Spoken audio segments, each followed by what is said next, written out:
Atualmente, o Brasil sofre com uma das piores recessões que o país já viu desde o início da República, e ela está a caminho de se tornar a recessão mais longa das últimas décadas. Com início no segundo trimestre de 2014, ela é a nona recessão pelo qual o Brasil passa desde 1980, e a extensão da atual recessão seria de pelo menos 4 trimestres, quando a média é 2,8. Já os Estados Unidos, nesse mesmo tempo, passaram por apenas 5 recessões. Por que então o número de recessões no Brasil foi quase o dobro que o dos Estados Unidos? E quais são as razões atrás desse desempenho tão diferente da economia brasileira? Antes de responder essa pergunta, é preciso entender o que é uma recessão. O Comitê de Datação dos Ciclos Econômicos no Brasil, o CODACE, define uma recessão como um período caracterizado por um declínio expressivo da atividade econômica ocorrendo simultaneamente em diversos setores durante alguns meses. As recessões fazem parte dos chamados ciclos econômicos. Ao longo do tempo, a produção nos países normalmente cresce, resultando em aumentos da renda nacional e da renda per capita, melhorando o padrão e nível de vida das pessoas. Tais períodos são de tempos em tempos interrompidos por outros de contração ou recessão, gerando na maioria das vezes um aumento no desemprego. Um ciclo completo vai de pico a pico ou de vale a vale, com fases de expansão e retração irregulares. É preciso ressaltar que não existe consenso sobre as causas dessas flutuações entre os economistas. Alguns acreditam que a origem principal desses ciclos está em choques da demanda agregada, enquanto outros apontam justamente para choques da oferta agregada. Voltamos agora para a questão principal: 9 recessões no Brasil versus apenas 5 nos Estados Unidos. Por quê?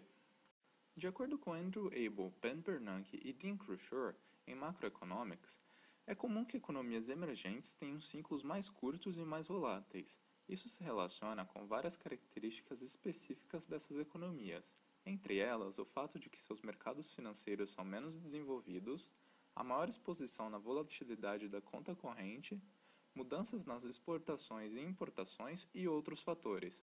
Nos países desenvolvidos, em geral, os ciclos econômicos são menos intensos, as recessões são mais rasas e os picos menos altos. Um dos motivos disso são as políticas macroeconômicas anticíclicas seguidas nesses países. Atualmente, é comum perceber que estes governos só intervêm no ciclo quando tudo indica que a recessão pode estar muito forte. Já em economias em desenvolvimento, as políticas macroeconômicas geralmente operam de forma procíclica. Isso tem em grande parte a ver com a dificuldade que seus governos enfrentam de pegar mais dinheiro emprestado quando a economia se encontra em recessão. Desse modo, o governo precisa gastar menos justamente em épocas que as políticas anticíclicas sugerem gastar mais. Comparativamente, as 5 recessões que ocorreram nos Estados Unidos desde 1980 são as 3 recessões relacionadas ao preço do petróleo, 2 na década de 80 e uma na de 90. A recessão no início da década de 2000 relacionada ao fim de uma bolha no mercado de ações e a recessão de 2007 a 2009, provocada pela crise dos subprimes.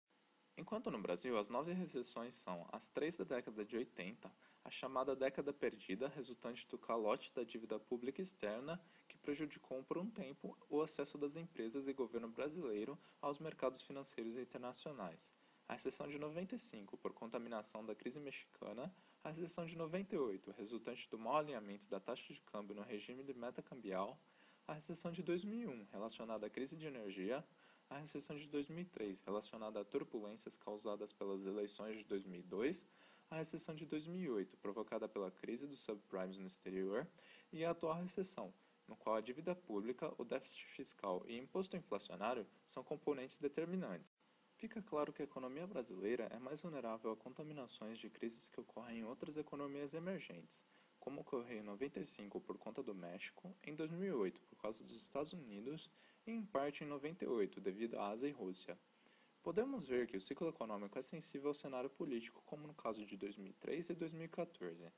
Crises fiscais e insolvências pendentes do governo, com uma dívida pública crescente e não sustentável, são determinantes para as 3 recessões da década de 80 e a atual recessão.